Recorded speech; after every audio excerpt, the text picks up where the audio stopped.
आलोकाइस academy channel में स्वागत है दोस्तों। आज का टॉपिक है वही पुराना इंडियन कॉन्स्टिट्यूशन। उसमें जो अपनी सीरीज चल रही है उस सीरीज में आर्टिकल नंबर 54।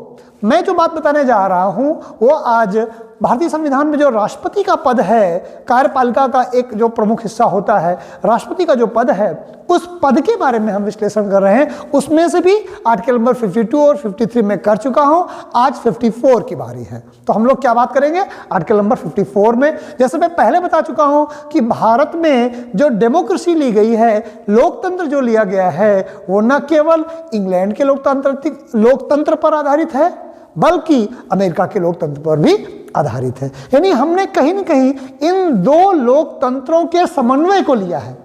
अर्थात इंग्लैंड में राष्ट्रपति का जैसा कोई पद नहीं होता है, वहां राष्ट्र की जो राष्ट्राध्यक्ष हैं वहां की महारानी होती हैं और सरकार उनके अधीन सिंबॉलिक रूप से चलती है। भारत में भी राष्ट्रपति है और सरकार सिंबॉलिक रूप से भारतीय राष्ट्रपति के अधीन चलती है। लेकिन हमने राष्ट्रपति के पद को इंग्लैंड से बिल्कुल नहीं लिया है। हम अमेरिका में जाते हैं तो अमेरिका में क्या है, लोकतंत्र का एक दूसरा चरित्र है। यानी अगर हम पीछे लौटे और ये बात कहें कि दुनिया में डेमोक्रेसी कितने प्रकार की होती है, तो मूलतः हम इसे दो प्रकार की कह सकते हैं। एक presidential form of the democracy, एक prime ministerial form of the democracy. यानी एक जगह, दोनों जगह लोकतंत्र होता है, जनता द्वारा चुनी गई सरकार होती है, लेकिन एक जगह राष्ट्रपति का चुना जाता है। जैसे कि अमेरिका में भी डेमोक्रेसी है, ओल्डेस्ट डेमोक्रेसी में से एक है, लेकिन वहां चुनता कौन है, कौन राष्ट्रपति को चुना जाता है, फिर राष्ट्रपति अपनी कैबिनेट बनाता है।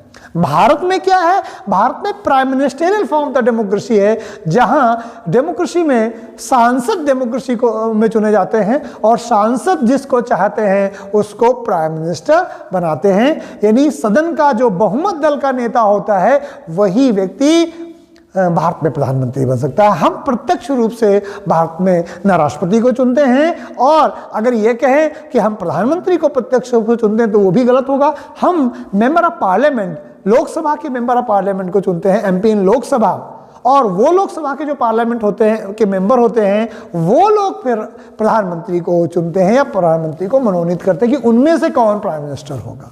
तो दोस्तों मैं जो बात कर रहा था कि जो आर्टिकल 54 है जिसमें प्राइम मिनिस्टर प्रेसिडेंट है इंडिया में, और प्रेसिडेंट कैसा है, जो इंग्लैंड की डेमोक्रेसी में प्रेसिडेंट की कोई कॉन्सेप्ट नहीं है, हमने वो नहीं लिया। इंग्लैंड में जो prime minister form of the democracy है हमने वो लिया, लेकिन हमने presidential form of the democracy में से राष्ट्रपति का पद ले लिया और दोनों को मिक्स करके एक नई तरह की डेमोक्रेसी बनाई, जहां प्रेसिडेंट भी है और प्राइम मिनिस्टर भी है। अमेरिका में प्राइम मिनिस्टर नहीं है, इंग्लैंड में प्रेसिडेंट नहीं है, वहां राष्ट्राध्यक्ष है। तो इस तरह से हमने संतुलन किया, और संतुलन करने के बाद जो एक नई तरह की डेमोक्रेसी लाई जहां प्रेसिडेंट भी है और प्राइम मिनिस्टर भी, पहले ही बता चुका हूं। उसके बाद हम प्रेसिडेंट की जब हम बात करते हैं तो आज बात आर्टिकल नंबर 54 की है, और 54 में क्या कहा जाता है कि राष्ट्रपति का चुनाव कैसे होगा, कि कौन कौन राष्ट्रपति को चुनेंगे या चुनाव कौन करता है, ये बात हम जानेंगे आर्टिकल नंबर 54 में। चुनाव कैसे होगा, इलेक्शन प्रक्रिया, और नेक्स्ट वीडियो में आपको बताया जाएगा। तो आर्टिकल 54 क्या कहता है कि राष्ट्रपति को कौन चुनता है या राष्ट्रपति को चुनने के लिए कौन वोट दे सकता है।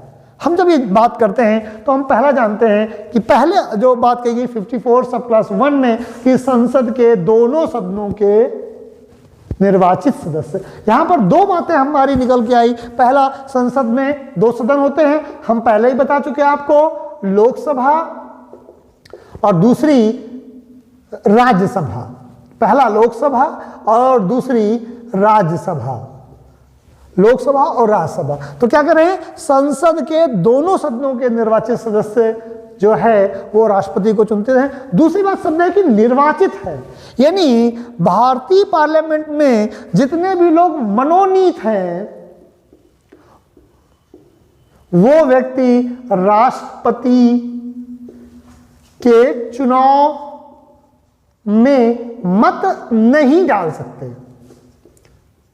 मनोनीत लोग राष्ट्रपति के चुनाव में मत नहीं डाल सकते, इसका ये मतलब निकला। यानी क्या कह रहे हैं, पहली बात हम जानते हैं 54 सब प्लस 1 में कि संसद के दोनों सदनों के निर्वाचित सदस्य ही राष्ट्रपति के चुनाव में भाग ले सकते हैं। दोनों सदन का मतलब हो गया लोकसभा और राज्यसभा, और निर्वाचित सदस्य का मतलब हो गया वो सदस्य जो जनता द्वारा मत प्राप्त करते हैं लोकसभा में, और राज्यसभा में जो राज्यों की विधानसभा द्वारा जो मत प्राप्त करते हैं वो उन मतों के द्वारा जो लोग एमपी राज्यसभा बनते हैं।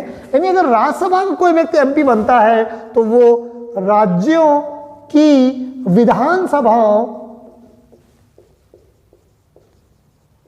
से जो एमएलएज होते हैं वो जो चुनते हैं राज्यसभा के एमपी राज्यसभा, तो एमपी राज्यसभा, एमपी लोकसभा, ये लोग राष्ट्रपति के चुनाव में मत डाल सकते हैं। ये बात हमने समझी। दूसरी बात क्या कह रहे हैं 54 सब प्लस 2 में या 54 खा में क्या कहते हैं, 54 खा में कहा गया है राज्यों की विधानसभा के निर्वाचित सदस्य। यानी राज्यों में जो विधानसभाएं हैं, यानी जैसे कि उत्तर प्रदेश की है, मध्य प्रदेश की है, छत्तीसगढ़, उड़ीसा, बिहार, बंगाल, ठीक है, ये जो राज्यों की विधानसभा हैं, ये राज्यों की विधानसभाओं के जो एमएलएज हैं वो राष्ट्रपति के निर्वाचन में मत डाल सकते हैं। और क्या कर सकते हैं, राष्ट्रपति के निर्वाचन में मत डाल सकते हैं। ये लोग भी चुनावी प्रक्रिया में भाग लेंगे। लेकिन फिर इसमें वही बात आ गई कि निर्वाचित सदस्य जो राज्यपाल द्वारा मनोनीत सदस्य होंगे वो मत देने का अधिकार राष्ट्रपति के चुनाव में नहीं रखते हैं। जो राष्ट्रपति द्वारा मनोनीत सदस्य होंगे वो भी लोकसभा में वो भी मत देने का अधिकार नहीं रखते हैं। यानी ये माना गया कि राष्ट्रपति के चुनाव को में किसी तरह की इम्पार्शियलिटी ना आ जाए, न्यूट्रलिज्म बना रहे, क्योंकि जो मनोनीत सदस्य होते हैं वो ये माना जाता है कि जो पार्टी सत्ता में है, जो उनको मनोनीत कर रही है, उसी को वो मत देंगे, जिससे कि जो न्यूट्रलिज्म है मत देने का या राष्ट्रपति के निर्वाचन में मत देने का वो प्रभावित हो सकता है, नकारात्मक रूप से प्रभावित हो सकता है। इसीलिए उसको अवॉइड किया गया है, मनोनीत सदस्यों को मत देने के अधिकार को अवॉइड किया गया है। दोस्तों हम क्या जान रहे हैं, हम जान रहे हैं आर्टिकल नंबर 54 को। 54 में रिवीजन करते हैं जल्दी से, 1 मिनट के अंदर। 2 बातें कही गई हैं, क्या कि जो संसद के दोनों सदनों के निर्वाचित सदस्य वोट देंगे राष्ट्रपति को, और राज्यों की विधानसभाओं के निर्वाचित सदस्य वोट देंगे। इसमें 2 यूनियन टेरिटरी जो है, यानी इसमें दिल्ली और पौंडीचेरी, ये 2 अपवाद स्वरूप है, क्योंकि दिल्ली और पौंडीचेरी यूनियन टेरिटरी भी है और अर्ध राज्य भी हैं, सेमी स्टेट है और यूनियन टेरिटरी भी है। तो यहां पर क्योंकि विधानसभाएं हैं, इसलिए यहां के भी एमएलएज वोट दे सकते हैं। अब एक और चीज है जो अभी इसमें हम जोड़ देते हैं, अभी तक किसी बुक में वो चीज जुड़ी नहीं है, अगला है। अब अगला जो तीसरा अपवाद होगा यूनियन टेरिटरी का, वो जेएनके का होगा। जेएनके भी यूनियन टेरिटरी है, पर यहां अपनी विधानसभा है, लेकिन अभी वहां क्योंकि एमएलए ही नहीं है उस विधानसभा में, क्योंकि कोई निर्वाचन नहीं हुआ, कोई चुनाव नहीं हुआ है, इसलिए वहां पर अभी मत देने की व्यवस्था नहीं की गई है। मुझे उम्मीद है कि मेरी बात यह समझ में आ गई होगी आपको। यानी हम अगर देखें तो दिल्ली, पौंडीचेरी, ये तो अभी इन 2 राज्यों के मत देने की व्यवस्था है ही, लेकिन जो तीसरा है वो जेएनके है। यहां पर भी तो एमएलएस का चुनाव होना है, यहां पर ऐसी यूनियन टेरिटरी बनाई गई है जहां पर एमएलए चुने जाएंगे। लद्दाख में ऐसी यूनियन टेरिटरी नहीं बनाई गई है, यानी उसे सेमी स्टेट का दर्जा या अर्ध राज्य का दर्जा नहीं दिया गया है। लेकिन जम्मू कश्मीर को क्योंकि अर्ध राज्य का दर्जा दिया गया है, इसलिए यहां पर भी यानी जब जम्मू और कश्मीर में चुनाव होंगे तो अब राष्ट्रपति के निर्वाचन में जो 2 राज्य थे, अर्ध राज्य थे, यूनियन टेरिटरी थी दिल्ली और पौंडीचेरी, वो मत देती थी।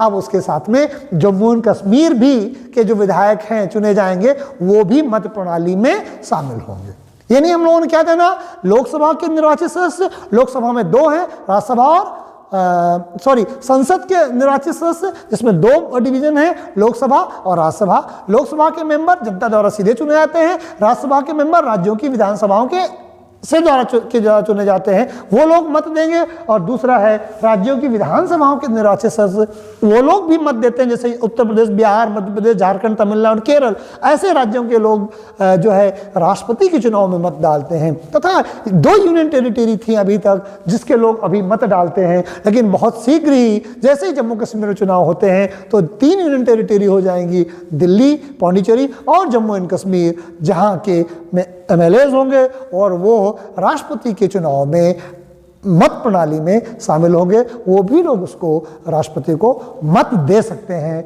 उनके मत द्वारा यह राष्ट्रपति का चुनाव हो सकता है। दोस्तों, मैंने आज आर्टिकल नंबर 54 को 10 मिनट के अंदर समझाने का प्रयास किया है। हाँ, 30-40 सेकंड ज़्यादा हो गए हैं। मेरी कोशिश रहती है कि 9 से 10 मिनट के अंदर आपके वीडियो को समाप्त कर दिया जाए। आज मैंने उस लिमिट को कहीं धोखे से क्रॉस हो गई है, बट मैं 10 मिनट के आसपास इसको खत्म करने का प्रयास करता हूं। उम्मीद है कि जो आर्टिकल 54 है वो आपको अवश्य समझ में आया होगा और जिससे आप अपना ज्ञानवर्धन करेंगे और साथ में अपने जो कैरियर का आपने उम्मीद करी है कि आप कुछ बनना चाहते हैं, गवर्नमेंट जॉब पाना चाहते हैं, उसमें भी आज का जो मेरा वीडियो है आपको निश्चित ही मदद प्रदान करेगा। अगर कोई डाउट है, अगर कोई समस्या है तो नीचे कमेंट बॉक्स में जा करके आप कमेंट करिए। अगर वो आर्टिकल 54 से रिलेटेड कोई समस्या है तो निश्चित ही मैं उसको आंसर देने का प्रयास करूंगा। दोस्तों, आज का वीडियो मैं यहीं समाप्त करता हूं। नमस्कार, जय हिंद।